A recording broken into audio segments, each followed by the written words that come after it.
నమస్తే, welcome to RTV. అఖండ 2 ఎలా ఉంది?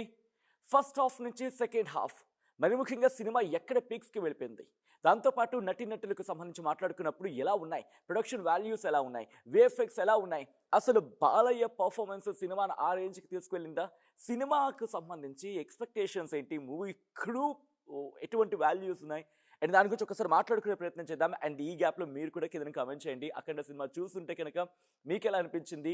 అండ్ 1 2 3 4 5 ఆ నెంబరింగ్ ఇవ్వాల్సి వస్తే కనుక ఎవరికి నెంబర్ 1 ఇస్తారు, నెంబర్ 2 ఎవరికి, నెంబర్ 3 ఎవరికి, నెంబర్ 4 ఎవరికి, నెంబర్ 5 ఎవరికి, ఈ టాప్ 5 ఎవరు అనేది ఒకసారి కామెంట్ చేసే ప్రయత్నం చేయండి. Boyapati, at the same time Thaman, Balakrishna and అలా మొత్తం ఐదుగురు మీ ఇష్టం. మీకు ఎవరు అనుకుంటున్నారు టాప్ 5 మీరు ఎవరు అనుకుంటున్నారు కామెంట్ చేసే ప్రయత్నం చేయండి. అండ్ నేను దాని గురించి రివ్యూ గురించి మాట్లాడుకునే ప్రయత్నం చేద్దాం. అఖండ 2 ఎలా ఉంది? కొద్దిసేపటి క్రితం నేను and senior journalist, film journalist and మా కొలీగ్ రవిచంద్ర మీ ఇద్దరు అయితే ఎంజాయ్ చేసామబ్బా. బట్ ఎంజాయ్మెంట్ పక్కన పెడితే ఎక్కడెక్కడ లోటుపాట్లు ఉన్నాయి, ప్లస్ ఆర్ మైనస్ అన్ని కూడా మాట్లాడుకునే ప్రయత్నం చేద్దాం. Hello Ravichandra. Hi Sachin. Full on నేనైతే ఎంజాయ్ చేశా. అండ్ యూ కెన్ సెన్స్ నా గొంతు పోయింది అరిచి. బట్ ఫ్రమ్ ద బిగినింగ్ వచ్చినప్పుడు ఐ థింక్ ఒక 10-15 minutes నేను లేట్ అయ్యాను అనుకుంటా. నేను మిస్ అయ్యాను. సో అక్కడి నుంచి మాట్లాడుకునే ప్రయత్నం చేస్తే ఎక్స్పెక్టేషన్స్ పీక్స్లో ఉన్నాయి. బట్ ఈ కైండ్ ఆఫ్ ఎక్స్పెక్టేషన్స్ ఆ రీచ్ అయ్యింది అనే దానికన్నా బియాండ్ వెళ్ళిపోయింది అని అనిపించే టాక్ కూడా ఉంది. సో ఫస్ట్ క్రూ గురించి మాట్లాడుకుందాం. Balayya performance. So how is it, ఎలా అనిపించింది మీకు? పీక్స్. ఇంకా ఆ క్యారెక్టర్ని బాలకృష్ణ తప్పితే ఎవ్వరు కూడా చెయ్యలేరు. అలా ఆ స్థాయిలో చేశాడు బాలయ్య పర్ఫార్మెన్స్. అయితే ఆ గెటప్ కావచ్చు, మేకప్ కావచ్చు, అది సహజంగా ఎవరు అంత రిస్క్ చేయరు. బాలయ్య కాబట్టే ఆ పర్ఫార్మెన్స్ చేశాడు, ఆ మేకప్, ఆ రిస్క్ చేశాడు అనిపించింది. అఖండాలో చూసాము, ఇప్పుడు తాండవంలో కూడా బాలయ్యకు బాలయ్యే సాటి ఆ క్యారెక్టర్ చేయడంలో మాత్రం. క్లోజ్ షాట్స్లో బాలయ్యని చూపించిన విధానం అండ్ బాలయ్య తనను తాను ప్రెజెంట్ చేసుకున్న విధానం ఎలా అనిపించింది? ఎందుకంటే క్లోజ్ షాట్స్లో బాలయ్య వచ్చినప్పుడు ఇట్స్ లైక్ కళ్ళు అప్పగించుకొని చూసారు ఒక్కొక్కరు కూడా. అంటే ఆ క్యారెక్టర్లో ఉన్న పవర్ అలాంటిది. ఆ పవరు ఆ బాలయ్య ఫేస్లో కనిపించింది, బాలయ్య ఐస్లో కనిపించింది. సో దాన్ని రామ్ ప్రసాద్ కెమెరామెన్ చాలా బాగా క్యాప్చర్ చేశాడు. నిజంగా రామ్ ప్రసాద్ కూడా ఒక వన్ ఆఫ్ ద పిల్లర్ అనుకోవచ్చు ఈ సినిమా టెక్నీషియన్స్. బాలయ్య పర్ఫార్మెన్స్ కావచ్చు, బాలయ్యని చూపించిన విధానం కావచ్చు, అది రామ్ ప్రసాద్ అయితే ఎక్సలెంట్ జాబ్ చేశాడు. సాధారణంగా ఒక మూవీ స్టోరీ ఏంటని చెప్పి అడుగుతూ ఉంటారు కదా. అండ్ ఈ మూవీ స్టోరీ ఏంటని అడిగితే కనుక స్టార్ట్ చేస్తే కనీసం 3 గంటలు 2 గంటలు పడుతుందేమో.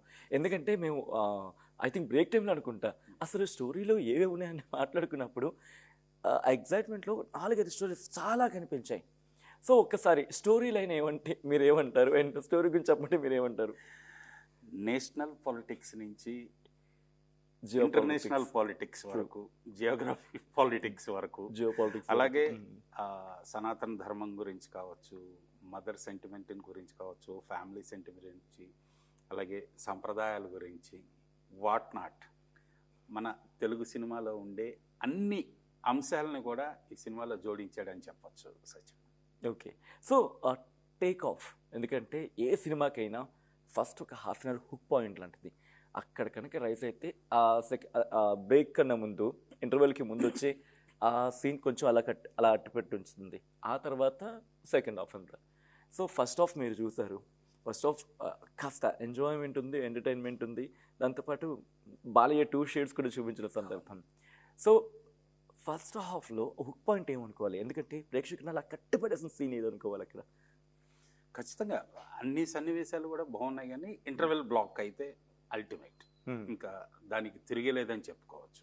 ఆడియన్స్ని ఫస్ట్ హాఫ్ చూసి బయటకు వచ్చేటప్పుడు ఒక మెస్మరైజ్ చేసి పంపించేశాడు.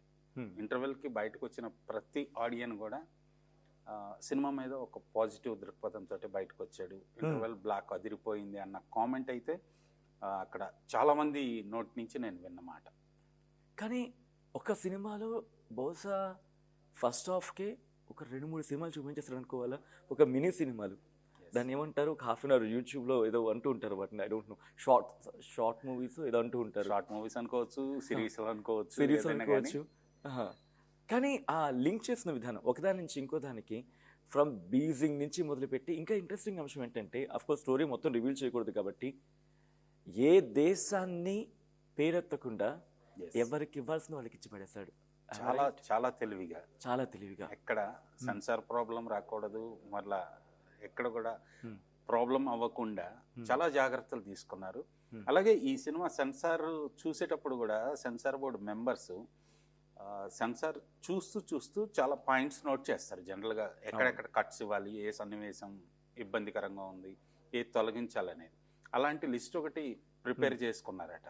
కానీ క్లైమాక్స్కి వచ్చిన తర్వాత ఎవరు కూడా ఆ అంశాలని పాయింట్అవుట్ చేయకుండా అన్నిటికీ మాకు సమాధానం దొరికింది, తీయక్కర్లేదనేసి ఈ సినిమాకి without no cuts okay U/A certificate ఇచ్చేశారు సచిన్.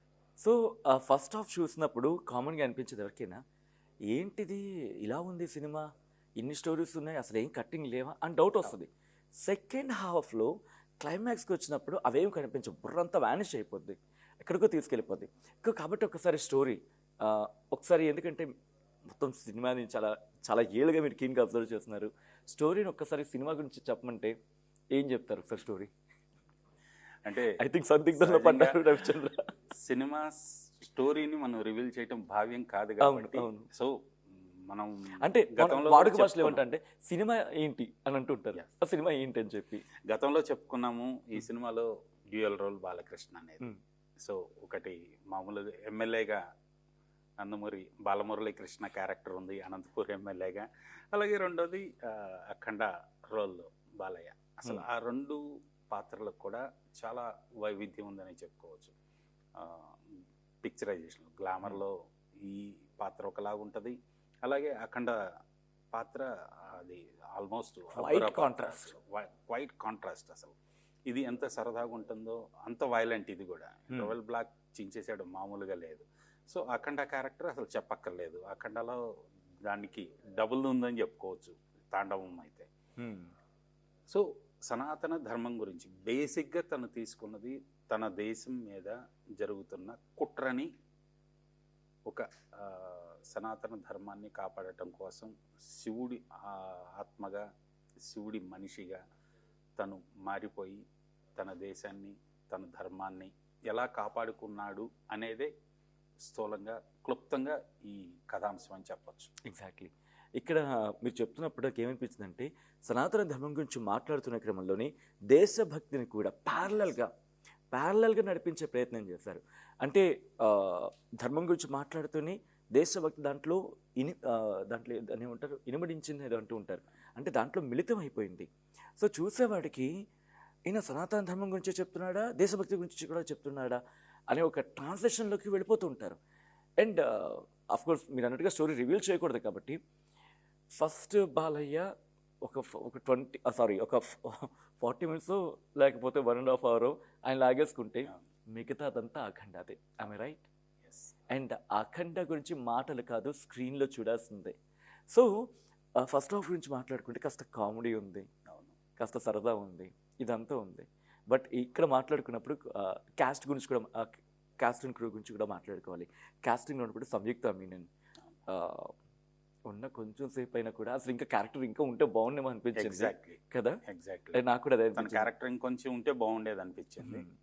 బట్ ఉన్న టైంలో పరిమితమైంది. ఉన్న టైంలో బాగా ఎంటర్టైన్ చేసింది. లైక్ ఎంటర్టైన్మెంట్ ఎక్కడ మిస్ అవుతుందేమో అనుకున్న టైంలో కాస్త ఎంటర్టైన్మెంట్ అలా. At the same time Harshali Malhotra వీళ్ళిద్దరూ, ఒకసారి వాళ్ళ గురించి, క్రూ గురించి. సంయుక్త క్యారెక్టర్ అయితే కనిపించిన దగ్గర నుంచి కూడా ఆడియన్స్ అందరూ కూడా తనని బాగా ఇష్టపడ్డారు. అలాగే తను కనిపించిన కొద్దిసేపు చాలా ఆడియన్స్కి ఎంటర్టైన్ చేసింది, సినిమాలో నవ్వించింది, కొంత హుందాతనంలో మెరిపింది, హుందాతనం ఉండింది, చాలా బాగుంది. బట్ హర్షాలి క్యారెక్టర్ అయితే త్రూఅవుట్ ఉన్నప్పటికి కూడా తను ఒక ఇంపార్టెంట్ పని మీద ఫోకస్ చేసింది. ఆ క్యారెక్టర్ త్రూఅవుట్ ఉన్నప్పటికి కూడా తనకి పెద్ద గ్లామర్గా ఒక పర్ఫార్మెన్స్ చేయడానికి లేదు. బట్ తనకి చాలా లెంగ్తీ డైలాగులు ఉన్నాయి. చాలా ఇంపార్టెంట్ సన్నివేశంలో, గ్రాండ్ మదర్తో మాట్లాడే సన్నివేశంలో చాలా ఇంపార్టెంట్ లెంగ్తీ డైలాగ్స్ ఉన్నాయి. అవి కొంతవరకు అవునా కాదా అన్నట్లుగా అనిపించినాయి. కానీ తన పాత్రని తను ఎంతవరకు చేయాలో అంతవరకు చేసింది ఖచ్చితంగా. ఓకే. సో హర్షాలి మల్హోత్రా ఇంకొంచెం కనుక ఇచ్చిండే బాగుండేమో అనిపించింది Yes. ఆన్ స్క్రీన్ చూసినప్పుడు. అంటే లైక్ ఎమోషనల్, బికాస్ మీరు స్టోరీ చూసండి డెప్త్లోకి వెళ్ళిపోతారు emotions. And if you want to connect కొంచెం ఆ డెప్త్ అయితే ఉంటే బాగుండేమో అనిపించింది. బట్ నెవర్దలెస్ ఆ స్టోరీ అలాంటిది కాబట్టి కొంచెం అనిపిస్తుంది. కమింగ్ టు ఆది, Yeah. ఐ థింక్ విలన్గా ఫస్ట్ టైం అంటే నాకు అప్పుడు మనం డిస్కషన్ చేసుకున్నాం, ఆది పినిశెట్టిని హీరోగా చూసి విలన్గా యాక్సెప్ట్ చేయలేకపోయామా, లేకపోతే ఇంకా తనలో ఇంకా ఎక్స్ప్రెసివ్గా అంటే లైక్ ఒక విలనిజం కావాలేమనిపించిందా? అది ఫిజికల్గా అది ఒక విలన్గా కరెక్ట్గానే కనిపించినప్పుడు కూడా Hmm. డైలాగ్ మాడ్యులేషన్లో నాకు ఎక్కడో అంత విలనిజం, అంత ఫోర్సు, అంత బేస్ కనిపించలేదండి. Hmm. మామూలుగా ఆది వాయిస్ చాలా బాగుంటుంది, అవును, బట్ నాకెందుకు ఇక్కడ ఆ విలన్ కూడా పొటాన్షియాలిటీ. పొటెన్షియాలిటీ రాలేదనిపించింది నాకు. బట్ తన పాత్రని తను చాలా పీక్స్, ఆ డీ గ్లామర్ మేకప్ తోటి తను పర్ఫామ్ చేసిన విధానం కావచ్చు, సెకండ్ హాఫ్లో చాలా చాలా పర్ఫార్మెన్స్. అసలు అల్టిమేట్. అండ్ ఫస్ట్ హాఫ్లో తను చూసినప్పుడు ఓకే ఓకే అన్న తర్వాత సెకండ్ హాఫ్ అండ్ క్లైమాక్స్లో ఆది పినిశెట్టి ఆ ఫస్ట్ హాఫ్లో మీరు అనుకుంది మర్చిపోతారు అండ్ ఆ పర్ఫార్మెన్స్లోకి Yes. వెళ్ళిపోతాడు. అండ్ ఇంక అక్కడి నుంచి ఎవరి గురించి మాట్లాడుకోవాలి అన్నప్పుడు అఫ్కోర్స్ చాలామంది అఫ్కోర్స్ రవి కొంచెంసేపు కనిపించినప్పటికీ నవ్వులు పూయిస్తాడు. సో ఉంటుంది, చాలా బాగుంటుంది, నవ్వులు ఉంటాయి ఫస్ట్ హాఫ్. సెకండ్ హాఫ్ అదే ఫస్ట్ హాఫ్ అయిపోయిన తర్వాత మీకు తెలియకుండా బోయపాటి మిమ్మల్ని చేయి పట్టుకొని ఎమోషన్స్లోకి తీసుకెళ్ళిపోతారు. బాలయ్య మాత్రమే చేయగలిగే కొన్ని సీన్స్ చూపిస్తారు. ఖచ్చితంగా. అండ్ ఒక్కసారి బోయపాటి, ఎందుకంటే ఎంతసేపు చాలామంది మనకి ఎందుకు బోయపాటి గురించి మాట్లాడుకోవాలి, ఇప్పుడు వస్తున్నాం దానికి. బోయపాటి బాలకృష్ణ మీరు మాత్రమే చేయగలరబ్బా అని చెప్పి అఫ్కోర్స్ మేము అన్నదే కాదు, మీ థియేటర్లో చాలామంది దగ్గర వీళ్ళిద్దరే చేయగలరబ్బా, వాళ్ళు ఇంకెవరికి సాటి కాదు, ఇంకెవరి వల్ల కాదని చెప్పి. సో ఆ కాంబినేషన్ అండ్ ఖచ్చితంగా. సీన్స్. ఈ సినిమా ఈ కథని ఇలాగా బాలయ్య చేయాలి, బోయపాటి డైరెక్ట్ చేయాలి. వాళ్ళిద్దరి కాంబినేషన్నే వాళ్ళిద్దరు చేస్తేనే అది పండిద్ది, ఎవరైనా చూడగలరు, ఎంజాయ్ చేయగలరు. వేరే వాళ్ళని అసలు ఆ రోల్లో మనం ఊహించుకోలేము. ఆ స్థాయిలో పర్ఫార్మెన్స్ చేయిస్తారని కానీ, ఆ స్థాయిలో యాక్షన్ సీక్వెన్సెస్ తీస్తారని కానీ ఏ డైరెక్టర్ను కూడా మనం ఊహించుకోలేము. అది వాళ్ళిద్దరికే చెల్లిందని చెప్పుకోవచ్చు. అలాగే డైలాగ్స్, బోయపాటి కలం నుంచి వచ్చిన చాలా ఆణిముత్యాల లాంటి డైలాగ్స్ ఉన్నాయి. మన ఫ్యామిలీ గురించి కావచ్చు, సాంప్రదాయాల గురించి కావచ్చు, సనాతన ధర్మాన్ని గురించి కావచ్చు, దేశభక్తి గురించి కావచ్చు, రాజకీయాల గురించి కావచ్చు, అంతర్జాతీయ రాజకీయాలు, కుట్రల గురించి కావచ్చు, అన్నీ ఏ పాయింట్ తీసుకున్నా కూడా విలన్ మాట్లాడే మాటల్లో కూడా ఒక మంచి పంచ్ డైలాగులు ఉన్నాయి. అలాగే అఖండ మాట్లాడే డైలాగుల్లో పంచ్లు ఉన్నాయి. ప్రతి క్యారెక్టర్ మాట్లాడే మాటల్లో చాలా పదునైన పదాలను వాడారు. చాలా మంచి మంచి డైలాగులు ఉన్నాయని చెప్పుకోవచ్చు. హ్యాట్స్ ఆఫ్ టు బోయపాటి ఆ విషయంలో. అండ్ కొన్ని సీన్స్ ఆల్రెడీ మీరు ఆ ట్రైలర్లో చూస్తుంటారు కాబట్టి నేను అడిగే ప్రయత్నం చేస్తున్నాను. దిష్టి తీసేది ఉంటుంది అండ్ మీరు చూసారు, నేను లిటరల్గా గూస్ బంప్స్ నేను కుర్చీలో కూర్చుంటే ఒట్టు. అండ్ ఇందాక మేము మాట్లాడుకున్నాం like I become a kid అబ్బా.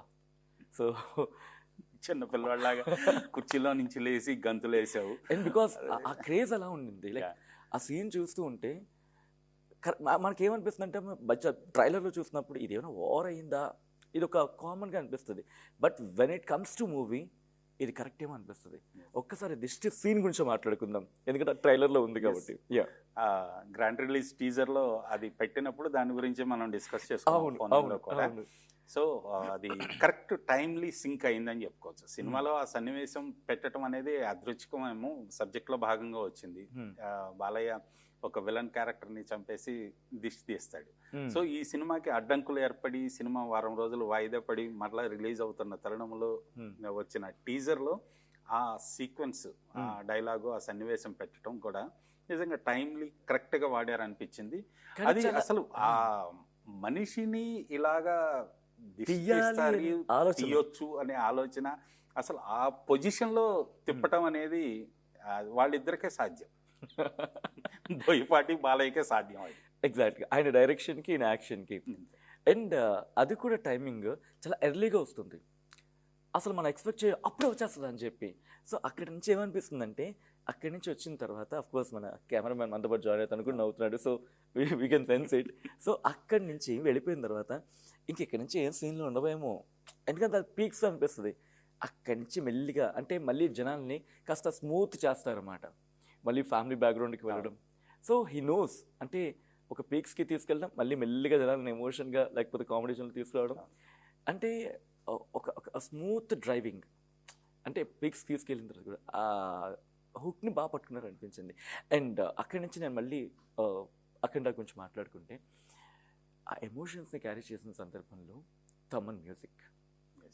సో ఫస్ట్ హాఫ్లో తమన్ ఎక్కడో తగ్గిందబ్బా అని చెప్పి అక్కడ మనసు పీకింది, కానీ సెకండ్ హాఫ్లో మౌత ముగించాడు అనుకోవాలా. ఖచ్చితంగా తను మొదటి నుంచి కూడా తన స్టాండర్డ్ అయితే తను మెయింటైన్ చేశాడు. మంచి ఎంటర్టైన్మెంట్ ఇచ్చాడు, జడ్జికాయ సాంగ్ ఇచ్చాడు, మంచి లవ్లీ సాంగ్ ఇచ్చాడు, ఆడియన్స్ అందరికి కూడా మంచి ఎంటర్టైన్మెంట్ ఇచ్చాడు ఫస్ట్ హాఫ్లో. అలాగే బ్యాక్గ్రౌండ్ స్కోర్లో ఎక్కడ కూడా తగ్గలేదు. సో ఎక్కడ హై ఇవ్వాలో ఎక్కడ తను మెయింటైన్ చేయాలో ఆ లెవెల్ అయితే మెయింటైన్ చేశాడు. One of the main pillar. ఇప్పుడు త్రిమూర్తులుగా చెప్పుకుంటే బాలకృష్ణ, బోయపాటి, తమన్, ఈ ముగ్గురే ఈ సినిమాకి త్రిమూర్తులు అని చెప్పుకోవాలి. ఇక్కడ నేను తమన్ గురించి ఎందుకు మాట్లాడుతున్నాను అంటే బీజిఎంకి వచ్చిన బీజిఎం కూడా తమన్ అనుకుంటా. సో సాధారణంగా సనాతన ధర్మం లేకపోతే శ్లోకాలు వచ్చినప్పుడు కాస్త సూదింగ్గా ఉంటుంటుంది, కానీ మీరు సీట్లో కూర్చోరు. And if you are a true cinema lover, కుర్చీలో కూర్చోరు. అండ్ ట్రస్ట్ మీ, అండ్ మీరే కమెంట్ చేస్తారు సినిమా చూసిన తర్వాత. తమన్ గురించి మాట్లాడుకుంటే అక్కడ కొన్ని ఏమంటారు, కొన్ని పద్యాలు కావచ్చు, శ్లోకాలు కావచ్చు, ఇవన్నీ కూడా ఎవరు ఊహించరు. తమన్ నుంచి అలాంటి శ్లోకాలు వస్తాయి, ఆ శ్లోకాలకు కూడా బ్యాక్గ్రౌండ్ లో ఆ మ్యూజిక్ ఇవ్వచ్చు అనేది ఎవరు ఊహించలేరు. అలాంటి మ్యూజిక్ తోటి ఆ శ్లోకాలను కూడా వినసొంపుగా జనాలకి హృదయాన్ని తాకేలాగా తమన్ నిజంగా he did excellent job. Of course మెల్లిగా నేను స్టోరీ ఎక్కడ రిలీజ్ చేసేస్తాను చెప్పి చూస్తున్నారు కదా, ఎక్కడ స్టోరీ బయటికి రాదు. అండ్ ఇంతవరకు ప్లస్ గురించి మాట్లాడుకున్నాం, let's come to some minus. Of course ప్రతి సినిమాకి ఎంత అవునన్నా కాదన్నా ఎక్కడో చోట లోటుపాట్లు ఉంటాయి. అండ్ ఫస్ట్ హాఫ్లో ఎందుకో కొంచెం లాగ్ అయింది అనుకునే టైంకి రెండే పట్టుకెళ్తాను చెప్పి ముందుకు తీసుకెళ్ళిపోయినట్టు ఒక్కసారిగా లాక్కెళ్ళి, అండ్ ఆ జాజిగా సాంగ్ అది. సో ప్లస్ గురించి మాట్లాడుకున్నాం, మైనస్ గురించి మాట్లాడుకుంటే సినిమాకి కామెడీ మైనస్ అనిపించింది నాకు. అంటే పర్టికులర్గా సపరేట్గా కామెడీ అనేది లేదు. సినిమాని కామెడీ లేకపోయినా ఫ్లో ఎంజాయ్ చేసేసాం. సో ఆ మెయిన్ క్యారెక్టర్స్ అఖండ కనిపించినప్పుడు కాసేపు భయం వేస్తుంది, కాసేపు నవ్వు వస్తుంది. యాక్షన్ సీన్స్ లో నవ్వుతాము, భయం రెండు ఉన్నాయి. సో కామెడీ లేదు అన్న ఒక చిన్న పాయింట్ని మనం ఫీల్ అయ్యేలోపే ఆ యాక్షన్ సీక్వెన్స్లోనే మనకు కామెడీ వచ్చేస్తుంది. సో ఆ విధంగా ఎంజాయ్ చేసామని చెప్పుకోవచ్చు. క్యారెక్టర్స్ ఇంకా కొన్ని నోన్ ఫేసెస్ ఉంటే బాగుండేదేమో అని అనిపించింది నాకైతే. మేజర్ అన్నోన్ ఫేసెస్ ఉన్నాయి, నోన్ ఫేసెస్ ఉంటే బాగుండేది అనిపించింది మెయిన్ క్యారెక్టర్ ఆర్టిస్ట్లో. ఓకే, సో మూవీ కంటిన్యూ అవుతూ ఉంటుంది. క్లైమాక్స్లో శివుడి పాత్ర, జస్ట్ నేను పాత్రే చెప్తున్నా, అద్భుతం అద్భుతం. ఆ క్యారెక్టరైజేషన్, ఆ విజువలైజేషన్. సో విజువలైజేషన్ గురించి వచ్చింది కదా, విజువలైజేషన్ డిఓపి కావచ్చు, at the same time VFX కావచ్చు, ఈ రెండింటి గురించి మాట్లాడుకుందాం. డిఓపి ఎలా అనిపించింది? అండ్ నాకైతే మాత్రం టు బి హానెస్ట్ క్లైమాక్స్లో శివుడిని చూపిస్తున్నప్పుడు అఫ్కోర్స్ ఆ క్యారెక్టర్ ఇంకోళ్ళు ఎవరు ఉంటే బాగుండేమో అని చెప్పి నాకు అనిపించింది personal, it is my personal two. But అది కూడా బోయపాటి ఎంత మాయ చేశారంటే మేబీ ఆయనకి ఎక్కడ అనిపించిందో ఏమో, లాస్ట్లో ఒక్కసారి హైప్ ఇచ్చారు ఆ శివుడికి, గూస్ బంప్స్ అంతే. So DOP and VFX. ఇంతకుముందు మనం త్రిమూర్తుల గురించి చెప్పుకున్నాం, బాలకృష్ణ, బోయపాటి, తమన్ అనుకున్నాం. ఇప్పుడు పంచభూతాలుగా చెప్పుకునేటట్లయితే Balakrishna, Boyapati, Thaman, cameraman Ram Prasad, stunt masters, fight masters, వాళ్ళు చాలా కీలకం ఈ సినిమా. అవును, వాళ్ళు కంపోజ్ చేసిన ఫైట్స్ అనేది ఎంత రిస్కీ ఫైట్స్ అనేది మనం ఎండ్ టైటిల్స్ వచ్చేటప్పుడు మేకింగ్ షాట్స్లో మనం చూసాం. ఎన్ని వైర్లు కట్టుకొని వేలాడుతూ ఫైట్ చేశారు బాలకృష్ణ కావచ్చు, మిగిలిన ఫైటర్స్ కావచ్చు, అందరూ కూడా. సో ఖచ్చితంగా పంచభూతాలుగా చెప్పుకునేటట్లయితే ఈ ఐదుగురికి చెప్పుకోవాలి. Cameraman Ram Prasad, he did excellent job. తన వరకు ఖచ్చితంగా వన్ ఆఫ్ ద పిల్లర్ ఈ సినిమాకి అని చెప్పుకోవాలి. అలాగే ఫైట్స్, ఓకే ఫైట్స్ కూడా ఎక్సలెంట్ అసలు. స్టంట్ ఎవ్వరు ఇప్పుడు మాస్టర్స్. మనం ఇందాక ఎగ్జాంపుల్ చెప్పుకున్నాం దిస్ట్ అనేది. సో అది ఫైట్ మాస్టర్ కంపోజ్ చేసింది. ఐడియా బహుశా బోయపాటి గారు ఇచ్చి ఉండొచ్చు, కానీ కంపోజిషన్ అనేది ఫైట్ మాస్టర్స్ దగ్గర నుంచే వస్తుంది. అసలు మిగిలిన యాక్షన్ సీక్వెన్సెస్ కూడా అద్భుతం. ఓకే, యాక్షన్ సీక్వెన్సెస్ గురించి ఎందుకు అంతగా చెప్పట్లేదంటే చెబితే మీకు ఆ కిక్ పోతుంది. Yes. కొన్ని యాక్షన్స్ పోతాయి. ప్రాప్స్ని అంటే త్రిశూలాన్ని, గదని ఇలా కూడా వాడచ్చా? ప్రాప్స్ని వాడిన విధానం అండ్ కొన్ని ట్విస్టులు ఉంటాయి. హెలికాప్టర్ ప్రమాదం జరిగిన తర్వాత అక్కడ జరిగే ట్విస్ట్ నేను చెప్పను. ఆయన నవ్వుతున్నారు, నేను చెప్తున్నానంటే అర్థం చేసుకోవచ్చు. కింద పడి దొరలాల్సిందే. కామెడీ ఎంజాయ్ చేస్తే యాక్షన్లో కామెడీ. అక్కడ బాలయ్య చాలా సీరియస్గా ఉంటుంది, కానీ మీరు మాత్రం చూస్తూ కళ్ళేమో భయంకరంగా ఆస్వాదిస్తాయి, కానీ మనసేమో నవ్వుతూ ఉంటుంది. ఒక డిఫరెంట్ కైండ్స్ ఆఫ్ మిక్చర్. బహుశా ఇది వీళ్ళిద్దరికి సాధ్యమేమో. అంతే, ఖచ్చితంగా. అసలు వాళ్ళిద్దరు కాంబినేషన్, వాళ్ళిద్దరికే సాధ్యం ఎలాంటి సినిమాలు, అలాంటి సన్నివేశాలు తీయటానికి. వేరే వాళ్ళు ఎవరు చేసినా బహుశా మనం చూడలేమేమో. అలవాటు అయిపోయింది తెలుగు ప్రేక్షకులందరికి కూడా. And locations and production values excellent. డబ్బు మొత్తం అలా స్క్రీన్ మీద కనిపిస్తుంది. ప్రొడ్యూసర్స్ ఎంత ఖర్చు పెట్టారు అనేది మనం సినిమా చూస్తుంటే స్క్రీన్ మీదే కనిపిస్తుంది. దాదాపుగా బాలకృష్ణ సినిమాలో హైయెస్ట్ బడ్జెట్ సినిమా అనుకోవచ్చు ఇప్పటి వరకు ఇది. సో అద్భుతమైన లొకేషన్స్లో చాలా గ్రాండ్గా, చాలా రిచ్గా మంచి మంచి సెట్స్ వేశారు. చాలా బాగా ప్రొడక్షన్ వాల్యూస్ అయితే అప్ టు ద మార్క్. ఆ లొకేషన్స్ మీరు చూస్తే డ్రోన్ షాట్స్లా కనిపిస్తాయి కొన్ని. అండ్ హిమాలయాలకు ఎవరైనా వెళ్ళకపోయి ఉండుంటే కొన్ని లొకేషన్స్ ఎక్కడ మిస్ అయ్యి ఉంటే ఆ నీటిని చూపించే విధానం, స్వచ్ఛమైన నీటిని చూపించే విధానం, కుంభమేళాన్ని చూపించే విధానం, అక్కడ జరిగే సన్నివేశాలు.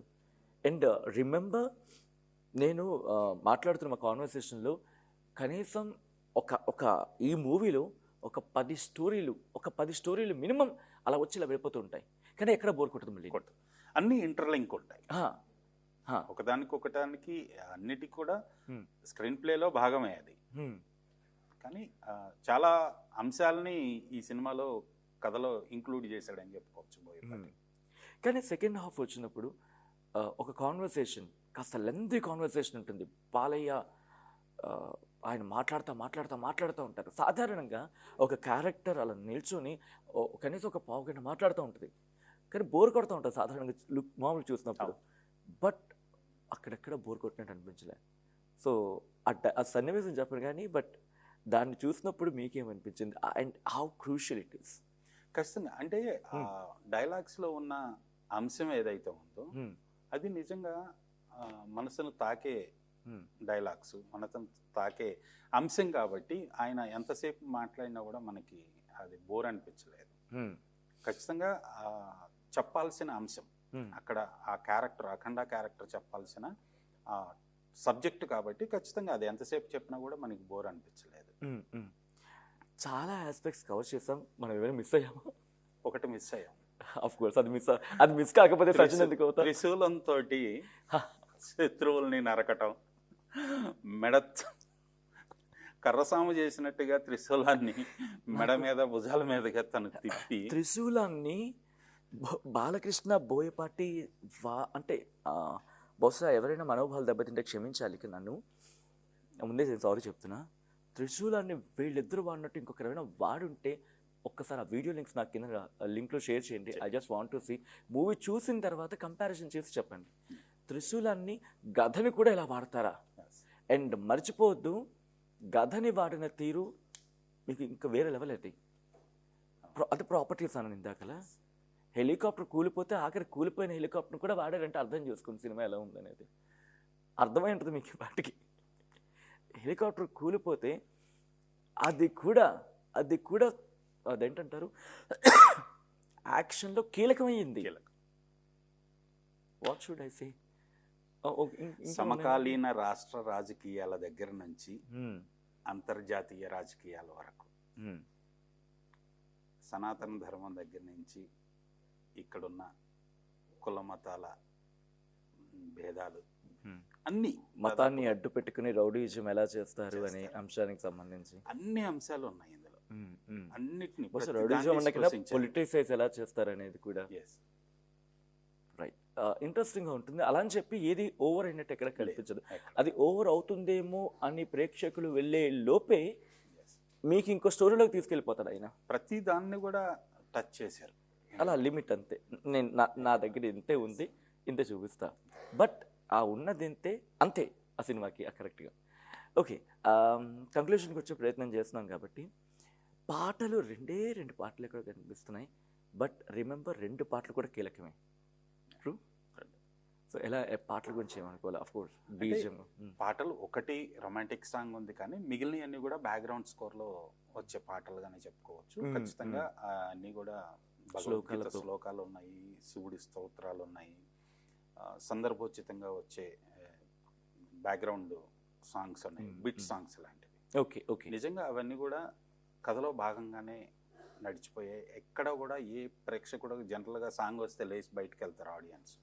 ఎవ్వరు కూడా థియేటర్లో నుంచి ఏ సాంగ్కి ఏ బ్యాక్గ్రౌండ్ స్కోర్లో ఏ పద్యం వచ్చినా కూడా ఏ శ్లోకం వచ్చినా కూడా ఎవ్వరు కూడా కదిలిన పరిస్థితి లేదు. సో అందరూ కూడా దానికి స్టిక్ అయిపోయారని చెప్పచ్చు. ఓకే, సో దాదాపు ఇంక కంక్లూషన్కి వచ్చేసాం. ఓవరాల్గా ఒక డిలే పడింది, ఆ డిలే పడిన ప్రభావం ఏమైనా ఉందా అనేది చర్చించుకుంటే వాట్ యు సే, ఏమంటారు మీరు? ఖచ్చితంగా డిలే పడిన ప్రభావం అయితే ఉంది. కొంత పాజిటివ్ ఫ్యాన్స్ డిసప్పాయింట్ అయ్యారు, బట్ సినిమా చూసిన తర్వాత అందరూ హ్యాపీ ఫీల్ అవుతారు ఖచ్చితంగా. అది కలిసి వచ్చిందా? మోస్ట్లీ కలిసి వచ్చే అంశమే అనుకోవచ్చు. ఎందుకంటే సినిమాలన్నీ కూడా ఈ అఖండాకి స్పేస్ ఇచ్చేసి మిగిలిన వాళ్ళందరూ కూడా పక్కకు జరిగిపోయారు. కొంతమంది పోస్ట్పోన్ చేసుకున్నారు, 1 day 2 days 1 week 2 weeks అలా పోస్ట్పోన్ చేసుకున్నారు, స్పేస్ వచ్చేసింది. కానీ చిన్న చిన్న అవాంతరాలు ఈ రోజు కూడా ఆఖరి నిమిషంలో మీరు నమ్మరు, నేను మనతో కూర్చున్నప్పుడు ఆఖరి నోటీస్ వచ్చిన సందర్భంలో మూవీ పడుతుందా, ట్రూ ఆ టెన్షన్ ఉండింది, పడుతుందా పడతా అని చెప్పి. ఆ తర్వాత ఆఖరికి సినిమా ప్లే థియేటర్లో సినిమా ప్లే అయ్యే వరకు కూడా డౌట్ గానే ప్రేక్షకులు వచ్చారు. మొత్తానికి వచ్చిన ప్రేక్షకుడిని డిసప్పాయింట్ చేయకుండా కుర్చీ కట్టేశాడు అనే పదం కన్నా వాళ్ళని అలా అతికించేశారు అనొచ్చేమో. అండ్ ఫస్ట్ హాఫ్ అయిపోయిన తర్వాత బయటకు వచ్చినప్పుడు ఏదో వేరే ప్రపంచంలో ఉన్నారా అనే ఒక కైండ్ ఆఫ్ ట్రూ. ఖచ్చితంగా ఇంటర్వెల్ బ్యాంగ్ అందరిని కూడా ఇంప్రెస్ చేసింది. ఆడియన్స్ అందరూ కూడా ఒక మంచి ఫీల్తో బయటకు వచ్చారు.